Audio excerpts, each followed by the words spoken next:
Morning. आज की class में हम लोग नेक्स्ट टॉपिक लेने वाले हैं। कल तक हमने जो बात करी वो मनोविज्ञान के सामान्य परिचय के बारे में ही थी। अब तक हम मनोविज्ञान के विकास की चारों अवस्थाओं को पढ़ चुके हैं और उसके बाद हमने मनोविज्ञान की शाखाओं के बारे में समझा। हमने दोनों प्रकार की जो शाखाएं हैं उनको समझा। अब आज जो टॉपिक हम शुरू कर रहे हैं उस टॉपिक का नाम है मनोविज्ञान के संप्रदाय, स्कूल्स और सिस्टम्स ऑफ साइकोलॉजी। अभी संप्रदाय या स्कूल्स क्या हैं ये हमको पहले समझना है, फिर वन बाय वन जो भी महत्वपूर्ण संप्रदाय हैं उन सभी को हम आज डिस्कस करेंगे। देखिए, स्कूल या संप्रदाय जो शब्द यहाँ उपयोग में आता है मनोविज्ञान के संदर्भ में, उसको हम एक आसान तरीके से समझ सकते हैं कि क्योंकि मनोविज्ञान की विषय वस्तु या इसकी विधियां शुरुआत में स्पष्ट नहीं थी, क्लैरिटी नहीं थी इस संबंध में कि इस विषय में क्या पढ़ना है, किस प्रकार से पढ़ना है। इस कारण से अलग अलग समय पर अलग अलग मनोवैज्ञानिकों द्वारा या मनोवैज्ञानिकों के समूह द्वारा ये घोषणा की गई कि हमारे हिसाब से या हमारे अकॉर्डिंग इस विषय में ये चीजें पढ़ी जानी चाहिए और इस विशिष्ट विधि से पढ़ी जानी चाहिए। तो ये कुछ अलग अलग मनोवैज्ञानिकों के विचार हैं जिन्हें संप्रदाय या स्कूल्स का नाम दिया जाता है और ये बहुत महत्वपूर्ण है। कई सारे प्रश्न यहाँ से बनते हैं। सबसे बेसिक जो चीज है साइकोलॉजी की वो यही है कि आपको अलग अलग मनोवैज्ञानिकों के बारे में पता होना चाहिए कि कौन से मनोवैज्ञानिक किन संप्रदाय से जुड़े हुए थे। तो देखिए, पहला संप्रदाय या सबसे पुराना संप्रदाय जो है उसकी हम बात करते हैं तो उसका नाम है संरचनावाद या स्ट्रक्चरलिज्म। देखिए, इन सारे नामों को आप ध्यान रखेंगे, जैसे नाम मैंने भी एक साथ नहीं लिखे हैं। संरचनावाद है, प्रकार्यवाद है, मनोविश्लेषणवाद है, व्यवहारवाद है, गेस्टाल्टवाद है और मानवतावाद। ये 6 मुख्य संप्रदाय हैं जो आपको याद में रखने हैं। इन 6 संप्रदायों को आज हम डिस्कस करेंगे। पहला, जैसा मैंने आपको बताया, संरचनावाद या स्ट्रक्चरलिज्म जो संप्रदाय है, इसे मनोविज्ञान का सबसे पुराना संप्रदाय या ओल्डेस्ट स्कूल ऑफ साइकोलॉजी माना जाता है। अब क्या है संरचनावाद और इन्होंने जो संरचनावादी थे उन्होंने क्या बताया मनोविज्ञान के बारे में। तो देखिए, हमने प्रीवियस क्लास में यानी फर्स्ट क्लास थी वहां पर इन नामों की बात करी थी, वुंट और टिचनर की बात करी थी। मैं आपको याद दिला दूं, जब तीसरी अवस्था के बारे में मैंने आपको बताया था, मनोविज्ञान के विकास की तीसरी अवस्था जहां की मनोविज्ञान एक स्वतंत्र विषय के रूप में स्थापित हुआ और वहां ये माना गया कि मनोविज्ञान में चेतना का अध्ययन करना चाहिए। तो उस अवस्था में मैंने आपको ये 2 नाम बताए थे, विल्हेम वुंट थे और ईबी टिचनर थे। तो वुंट और टिचनर जो हैं वो ही इस संप्रदाय को शुरू करने वाले थे या इस संप्रदाय के जो समर्थक थे उनमें वुंट और टिचनर थे। ये दोनों जर्मनी से थे। तो आपको ध्यान रखना है कि हर संप्रदाय की शुरुआत जो है वो किस देश में हुई या कौन से मनोवैज्ञानिक, जो भी प्रसिद्ध मनोवैज्ञानिक हैं, वो किस देश से संबंधित हैं, इससे भी कई बार प्रश्न बन जाता है। विशेषकर जो मिलान वाले प्रश्न होते हैं, मैचिंग वाले प्रश्न होते हैं, वो आपको दिए जा सकते हैं। तो उस प्रश्न के संदर्भ में आपको कंट्री ऑफ ओरिजिन याद रखना है। तो संरचनावाद की शुरुआत कहाँ हुई? जर्मनी में हुई। वुंट और टिचनर कहाँ से थे? जर्मनी से थे। संरचनावाद की शुरुआत वुंट और टिचनर ने की। अब इस संदर्भ में ये फैक्ट जो है हम पहले ही जान चुके हैं कि 1879 1979 में मनोविज्ञान की प्रथम प्रयोगशाला की स्थापना वुंड द्वारा लिप्जिग जर्मनी में की गई। तो इससे एक महत्वपूर्ण बात ये पता चलती है कि मनोविज्ञान को एक विज्ञान के रूप में शुरू करने का श्रेय जाता है विल्हेम वुंड को। विल्हेम वुंड इस बारे में बहुत क्लियर थे, बहुत स्पष्ट थे कि मनोविज्ञान को एक वैज्ञानिक विषय के रूप में ही स्थापित किया जाना चाहिए, मनोविज्ञान में प्रयोग किए जाने चाहिए, ये बात उन्होंने स्पष्ट की थी। देखिए, इसके बाद जो सबसे महत्वपूर्ण चीज है कि संरचनावाद क्या मानता है, इनका मत क्या है। तो संरचनावाद का मत ये है कि अवयवों का, भागों का या पार्ट्स का अध्ययन किया जाना चाहिए। तो इनका मानना था कि हम विश्लेषण या एनालिसिस का उपयोग करें। विश्लेषण से अर्थ ये है कि जब भी किसी कठिन चीज को, कठिन विषय को, कठिन संप्रदाय को हमें समझना हो तो हम उसे छोटे छोटे टुकड़ों में बांटे, प्रत्येक टुकड़े को, प्रत्येक भाग को हम अलग से समझ पाएं और फिर जब हमने सभी भागों को समझ लिया हो तो स्वतः ही हमें उस पूरी चीज को समझने में आसानी होगी या उस संप्रदाय को हम आसानी से समझ पाएंगे। तो देखिए, संरचनावाद वास्तव में किस पर बल देता है? संरचनावाद बल देता है किसी भी धारणा या संप्रदाय की संरचना पर। उस संरचना को कैसे अध्ययन करने के लिए कहता है? विश्लेषण के आधार पर अध्ययन करने के लिए कहता है। अब ये हम पहले ही जान चुके हैं कि वुंड ने और टिचनर ने मनोविज्ञान की विषय वस्तु चेतना को माना, कॉन्शियसनेस को माना, और साथ ही साथ ये बात भी मैं आपको फर्स्ट क्लास में बता चुकी हूँ कि टिचनर ने एक विधि शुरू करी जिसका नाम दिया गया अंतःदर्शन या इंट्रोस्पेक्शन। इस विधि की अगर मैं बात करूं तो इंट्रो और स्पेक्शन दो पार्ट्स में हम इसको समझें। अब इंट्रो का जो अर्थ है वो एक प्रकार से अंतर या अंदर, और स्पेक्शन मतलब है देखना या जांचना। तो इंट्रोस्पेक्शन जो विधि शुरू की गई टिचनर द्वारा, जिसे कि मनोविज्ञान की सबसे प्राचीन विधि कहा जाता है क्योंकि मनोविज्ञान में अलग से शुरू की गई ये सबसे पुरानी विधि थी।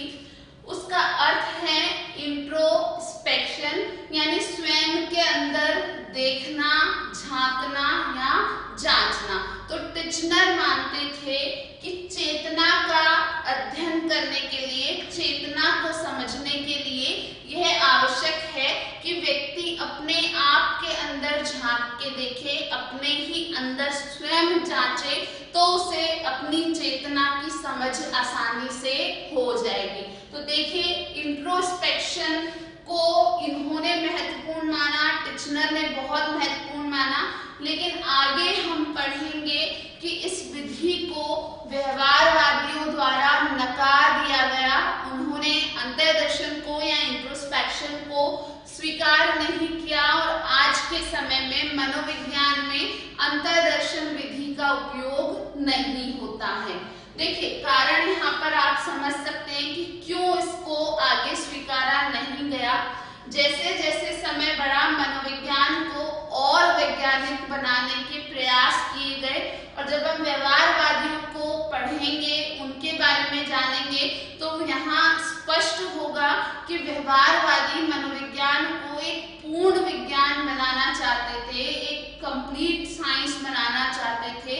और इस विधि में, जिसमें कि व्यक्ति स्वयं के अंदर जांचे या स्वयं के अंदर झांक के देखे, जैसा टिचनर कहते थे, तो इस विधि में वस्तुनिष्ठता की काफी कमी पाई जाती थी। यानी अगर मुझे कहा जाए कि आपको कैसा महसूस हो रहा है, किसी विशिष्ट स्थान पर मुझे बुलाया गया और कोई मनोवैज्ञानिक है और वो मुझे कहते हैं कि आप अपने अंदर अंदर झांक के देखिए, आप यहाँ बैठे हैं, आपको कैसा महसूस हो रहा है।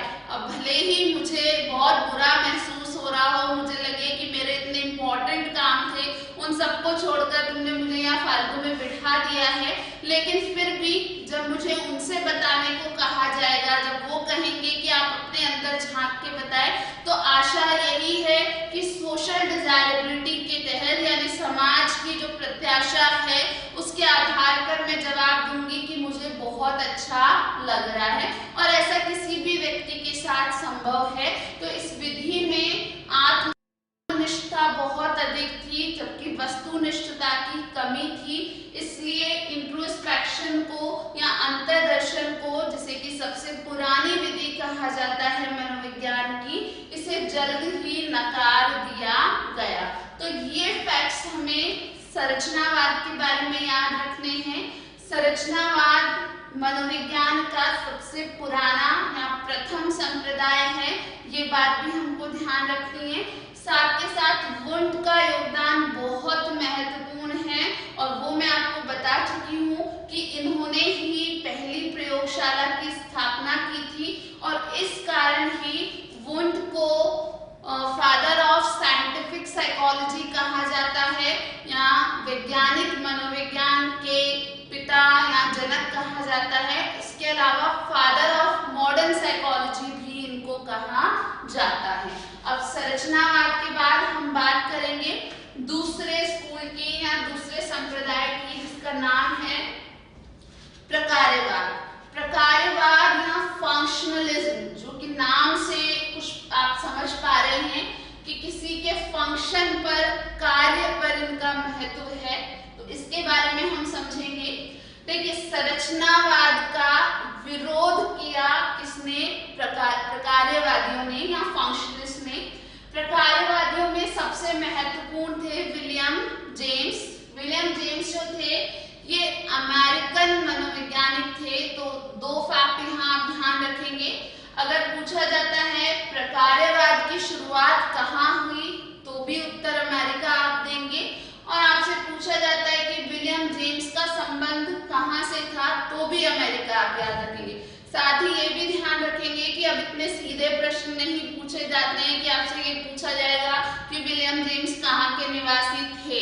आपसे पूछा अगर ये जाएगा तो मैचिंग के रूप में पूछा जाएगा, या आपको 4 कथन दे दिए जाएंगे प्रकार्यवाद के बारे में, और उसमें एक कथन ये होगा कि प्रकार्यवाद का उदय या प्रकार्यवाद की शुरुआत अमेरिका से हुई, तो वो कथन सही माना जाएगा। लेकिन इसकी जगह अगर लिख दिया जाता है कि प्रकार्यवाद की शुरुआत जर्मनी में हुई, तो वो कथन वहां पर गलत हो जाएगा। तो प्रत्यक्ष रूप से आपसे फैक्ट पूछा जाएगा ये जरूरी नहीं है, लेकिन इनको घुमा फिरा करके पूछा जा सकता है। तो विलियम जेम्स अमेरिका से थे, प्रकार्यवाद की शुरुआत अमेरिका से मानी गई है। साथ ही साथ एक महत्वपूर्ण बात ये है कि विलियम जेम्स को फादर ऑफ अमेरिकन साइकोलॉजी कहा जाता है। इस बारे में काफी बच्चे कंफ्यूज रहते हैं कि वुंड को कहा जाता है या जेम्स को कहा जाता है फादर ऑफ मॉडर्न साइकोलॉजी। अगर स्पेसिफिकली अमेरिका के लिए पूछा जाए father of modern psychology in America, तब आपको आंसर विलियम जेम्स करना है। या फादर ऑफ अमेरिकन साइकोलॉजी पूछा जाता है, तब आपको आंसर विलियम जेम्स करना है। अगेन वही बात है, सीधे ये प्रश्न नहीं पूछे जाएंगे, लेकिन मैचिंग के फॉर्म में कथनों के रूप में इन बातों को पूछा जा सकता है। तो जैसा मैंने आपको बताया, अगर अमेरिका के संदर्भ में ऐसा प्रश्न बनता है तो विलियम जेम्स उत्तर होगा, लेकिन सामान्य रूप से सिर्फ आपको फादर ऑफ मॉडर्न साइकोलॉजी या फादर ऑफ साइंटिफिक साइकोलॉजी पूछे जाते हैं, तो आपको आंसर वहां वुंड करना होगा। देखिए, जेम्स का एक महत्वपूर्ण जो योगदान था वो उनकी ये पुस्तक है, ये नाम जो मैंने लिखा है principles of psychology.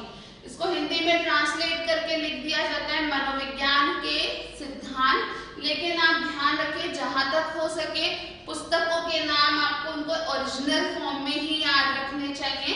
Principles of psychology को तरीके से पेपर में आसानी से लिख सकते हैं। तो बुक का नाम था प्रिंसिपल्स ऑफ साइकोलॉजी। ये बुक पब्लिश हुई थी 1890 में, 1890 में।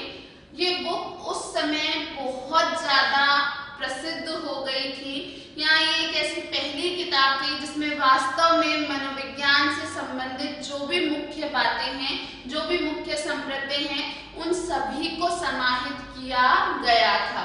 तो इस बुक का अपना एक अलग ही महत्व है और इस बुक के लेखक जेम्स हैं, इसलिए आपको इस बुक का नाम ध्यान रखना है।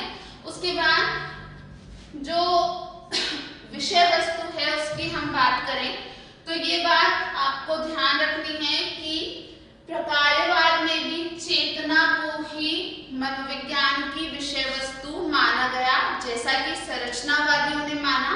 लेकिन यहाँ अलग क्या था कि इन्होंने संरचना की बजाय किसके महत्व को बताया, प्रकारों के यानी फंक्शंस की इंपॉर्टेंस को बताया इन्होंने कि कोई चीज किससे मिलकर बनी है, उसके क्या भाग हैं, क्या अवयव है, ये उतना महत्वपूर्ण नहीं है, जबकि उसके कार्य क्या है, किस प्रकार की कार्य प्रणाली से वो होती है, ये अधिक महत्वपूर्ण है।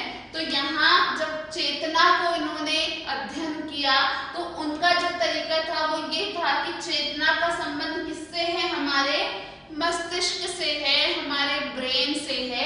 तो इन्होंने मस्तिष्क की कार्य प्रणाली को बहुत ही महत्वपूर्ण माना। तो जेम्स का जो योगदान है वो ये है कि इन्होंने फंक्शनल एस्पेक्ट पे यानी कार्यात्मक पक्ष पर अधिक बल दिया। कोई चीज कैसे काम करती है और उसका उपयोग क्या है, इस पर उनका अधिक बल था, बजाय इसके कि किसी की संरचना कैसी है। तो मस्तिष्क की कार्य प्रणाली को अध्ययन करने पर इन्होंने बल दिया। साथ के साथ जेम्स ने कॉन्सेप्ट दिया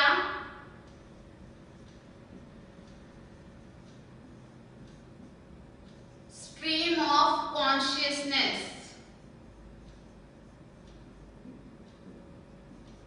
स्ट्रीम ऑफ कॉन्शियसनेस या इसको कह सकते हैं चेतना की धारा। अब ये क्या है, स्ट्रीम ऑफ कॉन्शियसनेस या चेतना की धारा से क्या अर्थ है? तो जेम्स का मानना था कि हमारा मस्तिष्क जो है वो बहुत सक्रिय रूप से कार्य करता है और किसी भी मोमेंट पर, किसी भी क्षण पर ऐसा नहीं है कि इसमें सिर्फ एक ही विचार होगा, इसमें कई सारे विचारों का प्रवाह होता है।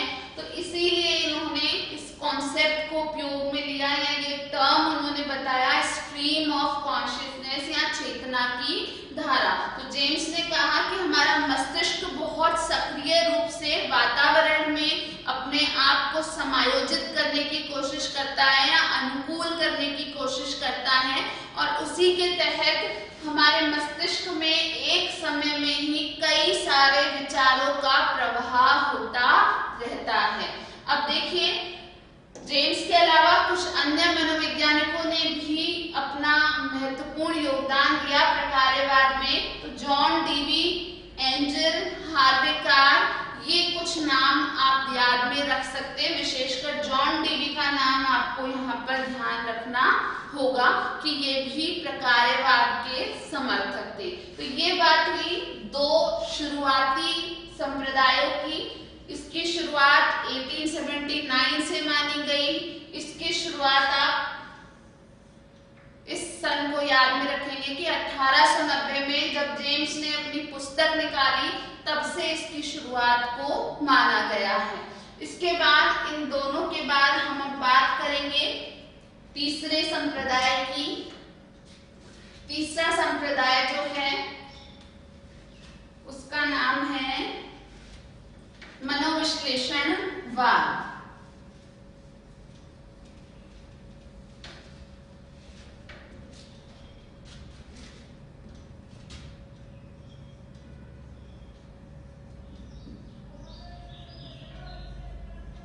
मनोविश्लेषणवाद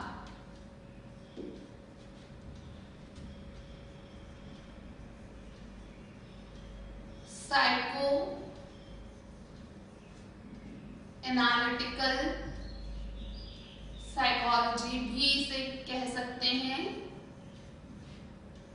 अब देखिए, पहली क्लास में जब मैंने आपको तीसरी अवस्था के बारे में बताया था, चेतना के अध्ययन के बारे में, उसके बाद हमने ये बात की थी कि एक ऐसे मनोवैज्ञानिक हुए जिन्होंने चेतना की बजाय अचेतन को महत्वपूर्ण माना, और उनका नाम था सिगमंड फ्रायड।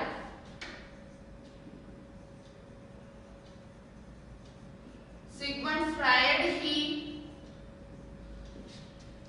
मनोविश्लेषणवाद के जनक माने जाते हैं। यहाँ महत्वपूर्ण ये है कि सिगमंड फ्रायड वियना, ऑस्ट्रिया, एक यूरोप का कंट्री है, काफी छोटा सा कंट्री है साइज में। सो वियना ऑस्ट्रिया से ही थे बेसिकली। तो अगर पूछा जाता है कि मनोविश्लेषणवाद की शुरुआत कहाँ हुई, तो आपको ऑस्ट्रिया ध्यान में रखना है। आपको मैंने फ्रायड के बारे में बताया था कि फ्रायड एक साइकियाट्रिस्ट थे, मनोचिकित्सक थे, और इनका कार्य था विभिन्न मानसिक रोगियों की जांच करना, उनका उपचार करना। और उसी दौरान उन्होंने अपने केस अध्ययनों के आधार पर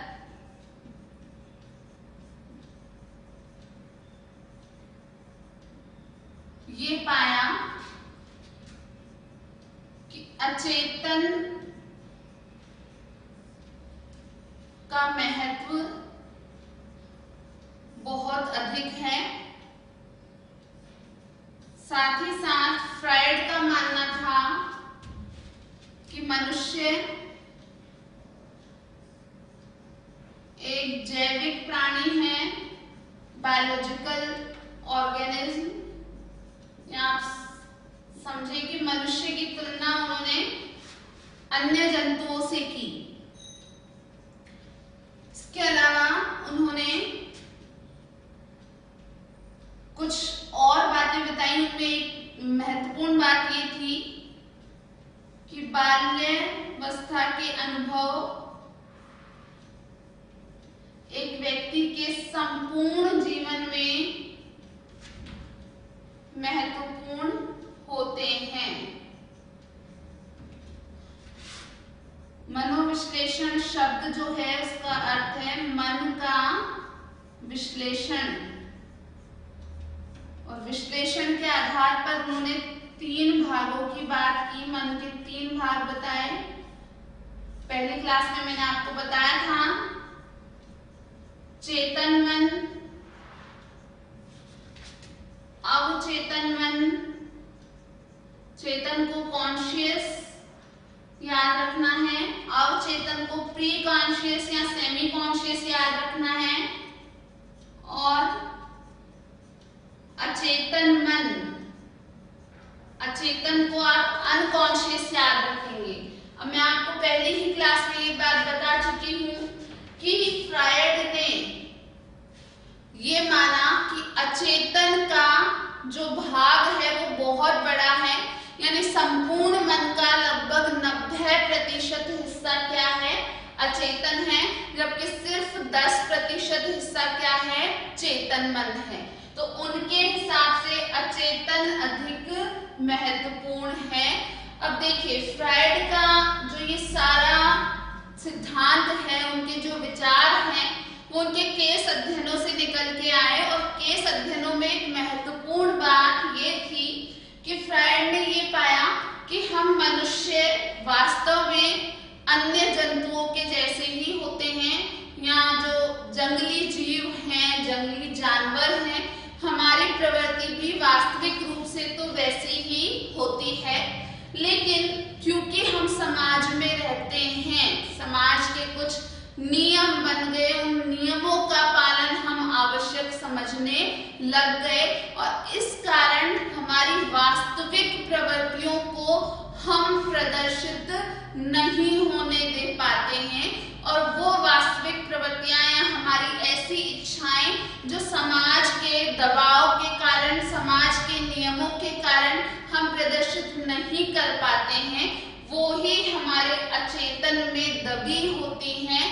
और कई बार कुछ व्यक्तियों में वे जो अतृप्त इच्छाएं हैं, अनैतिक और असामाजिक इच्छाएं हैं, जो अचेतन में छुपी हुई हैं, वे ही चेतन में आने का प्रयास करती हैं। और इसे फ्रायड ने मनोवैज्ञानिक विकारों का, साइकोलॉजिकल डिसऑर्डर्स का एक मुख्य कारण माना था।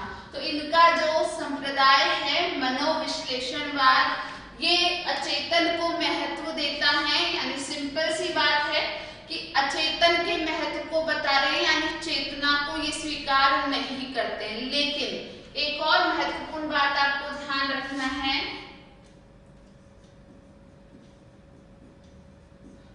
कि ये एक ऐसा संप्रदाय है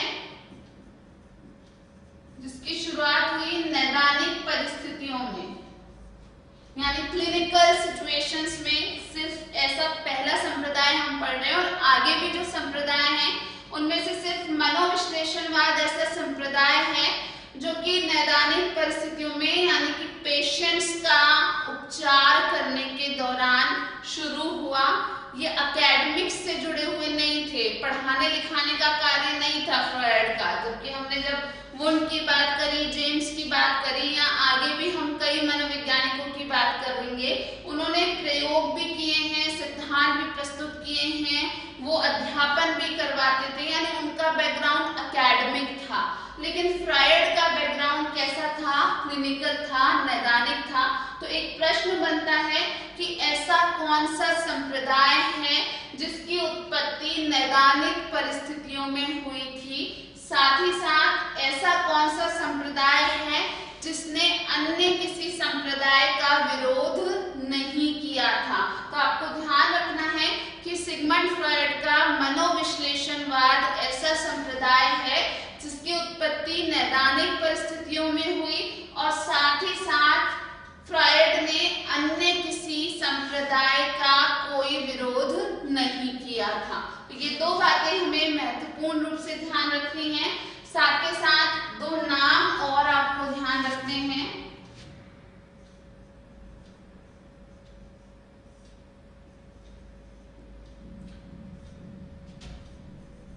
Alfred Adler and Carl Jung,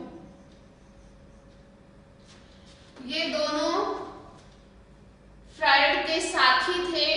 इन्होंने काफी समय तक साथ साथ काम किया था। लेकिन फ्रायड ने व्यक्ति की प्राकृतिक प्रवृत्तियों पर बहुत बल दिया, और उनमें से भी सेक्सुअल इंस्टिंक्ट को या लैंगिक प्रवृत्ति को वो बहुत महत्वपूर्ण मानते थे।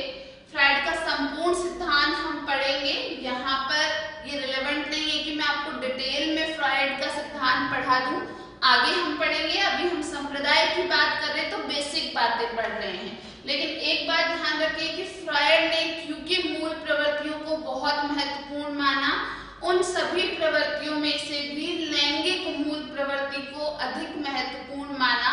और उनका जो प्रेजेंटेशन था वो इस प्रकार था कि वो मानते थे कि जन्म से ही व्यक्ति में सेक्सुअल इंस्टिंक्ट या लैंगिक मूल प्रवृत्ति बहुत हाई होती है, बहुत उच्च होती है। इस कारण से ये दोनों जो साथी थे फ्रायड के, एडलर और यूंग, इन्होंने फ्रायड का साथ छोड़ दिया। यानी एक मतभेद हुआ कि जन्म से ही लैंगिक मूल प्रवृत्तियां उपस्थित होती हैं, ये बात फ्रायड कहते थे, लेकिन ये दोनों स्वीकारते नहीं थे। इन्होंने फ्रायड से कहा कि आप अपना मत बदल लीजिए, हम आपके साथ ही रहना चाहते हैं, लेकिन फ्रायड अपना मत बदलने को तैयार नहीं थे। तो देखिए, एडलर ने और यूंग ने अपने अलग अलग संप्रदाय शुरू किए।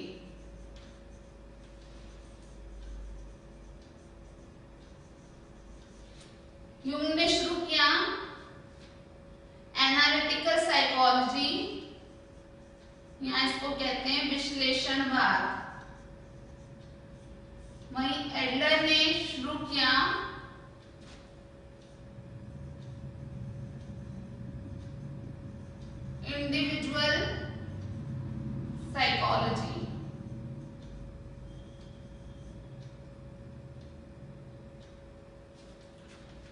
देखिए, यूंग का विश्लेषणवाद और एडलर का व्यक्तित्ववाद जो था या व्यक्तित्व मनोविज्ञान जो था, व्यक्तिगत मनोविज्ञान जो था, वो निकले हैं सिगमंड फ्रॉइड के मनोविश्लेषणवाद से ही।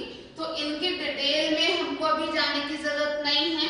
जब हम पर्सनालिटी का चैप्टर पढ़ेंगे, व्यक्तित्व के बारे में पढ़ेंगे, तो वहां हम यूंग के सिद्धांत की भी बात करेंगे और एडलर के सिद्धांत की भी बात करेंगे। अभी आप इतना ध्यान रखें कि सिगमंड फ्रॉइड के ये साथी थे, लेकिन कुछ मतभेद हुआ लैंगिक मूल प्रवृत्ति को लेकर, जिसको कि फ्रॉइड बहुत महत्वपूर्ण मानते थे, और ये दोनों साथी उनसे अलग हो गए। इन्होंने अपना अलग अलग संप्रदाय शुरू कर दिया। तो यूंग ने शुरू किया विश्लेषणवाद और एडलर ने शुरू किया व्यक्तिगत मनोविज्ञान। तो ये आपको ध्यान में रखना है।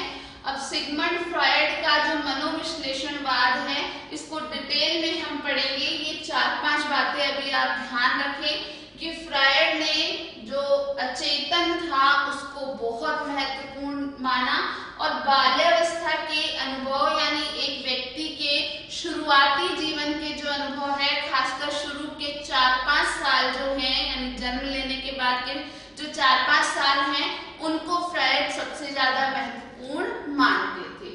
अब इसके बाद में हम अगले संप्रदाय की बात करेंगे, चौथे संप्रदाय की। चौथा संप्रदाय है गेस्टाल्टवाद। ठीक है, मिलते हैं अगली क्लास में। धन्यवाद।